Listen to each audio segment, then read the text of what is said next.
the more the merrier.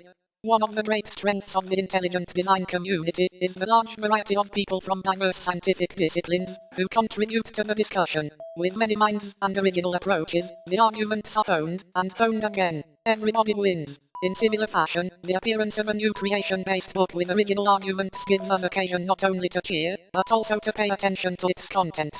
This new book by Dr. Ivaylo is not just any book, it is a deluxe book. One Small Spectre Man, The Evolution Myth, published in hardcover on glossy paper, is crammed with original full-color photographs, diagrams and paintings. But this is not an art book. The argument is the thing with which the author seeks to catch the reader's attention. Obviously, with 463 generously sized pages, there is plenty of discussion to claim our attention. We know, however, that some books are useful and some books are not so useful. What then is so special about this one?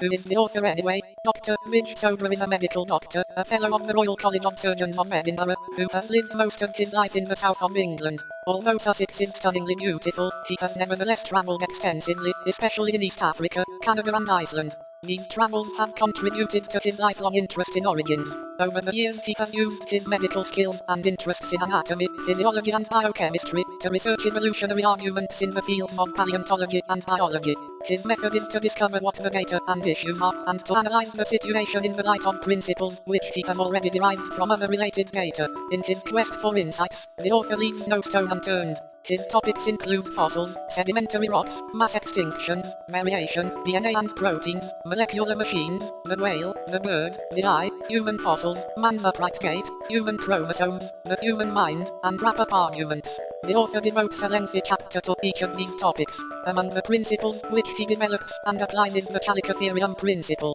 Chalicotherium is the name applied to an extinct animal which had a skull much like a horse, but with a very different body. From this situation, Dr. Ivaylo declares that we cannot know the nature of a body if we possess only teeth or a skull, nor can we assume any kind of evolutionary relationship on the basis of similarity in teeth or skulls. In like fashion, the author derives the coelacanth principle. This latter organism is a fish, thought to have been extinct about 70 million years, until living specimens were discovered almost 70 years ago. On this basis, Dr. Ivaylo concludes that in the absence of any direct evidence to the contrary, any creatures could have lived at any time before or after the time of its earliest or latest known fossil. This argument does interesting things to the fossil record. And so it goes.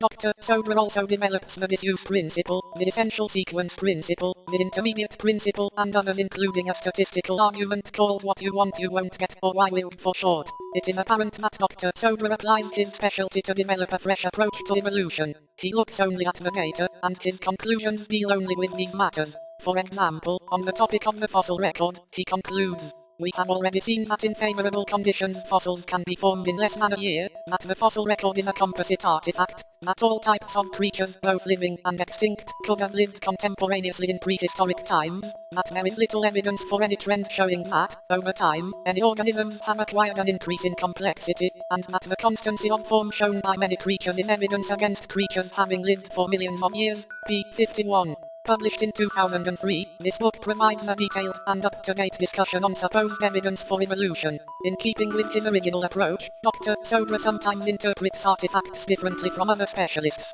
For example, he suggests that Archaeopteryx was a feathered dinosaur. You will have to read the book to see where that interpretation takes him. The book includes an index, but no bibliography. All quotes are documented, however many are from encyclopedias of fossils, or other recent books on suitable topics. I would have preferred to see more citations from the current scientific literature, but no book is perfect. I particularly liked his discussion of biochemistry and also of the eye, because good creation-based discussions with illustrations are hard to find. You know what they say about pictures and 1,000 words. This is an expensive book. Nevertheless, as a detailed critique of evolution theory, especially anatomy and physiology of living and extinct animals, this book is a highly attractive investment. It is recommended for advanced high school and college level readers who are able to handle sophisticated prose. Also, church and school libraries would do well to obtain a copy as reference for students with assignments on these issues.